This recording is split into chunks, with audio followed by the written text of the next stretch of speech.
તો મિત્રો ગીરગઢડા તાલુકાના વેળાકોટ ગામના શ્રી અલગધણી રામા મંડળથી આ વેળાકોટ ગામમાં એક નિરાધાર બેનને ઘરમાં હાલે એવી સામગ્રીનું યથાશક્તિ શ્રી અલગધણી રામા મંડળ તરફથી નાનકડું દાન કરવામાં આવે છે। તો મિત્રો સ્ક્રીન ઉપર શ્રી અલગધણી રામા મંડળનો કોન્ટેક્ટ નંબર આપેલો છે। તો અલગધણી રામા મંડળને તમે બધા પૂરેપૂરો સાથ સહકાર અને સપોર્ટ આપો, જેથી કરીને આવા નિરાધાર લોકોને વધુમાં વધુ સેવા કરી શકે।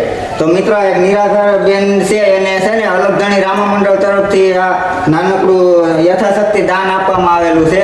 તો અલગધણી રામા મંડળને પૂરેપૂરો સપોર્ટ કરો। મને નાનપણમાં નેડલો અરે સળિયો ફરવાની કેમ થઈ કાનુડો મારે મને પણ કરી કાના તારી મને વાગશે વાગશે વાગશે વાગશે વાગશે વાગશે વાગશે સુધાને હું ફરિયાદ કરી પણ કરી તારી કાના મને વાગશે વાગશે સુધાને હું ફરિયાદ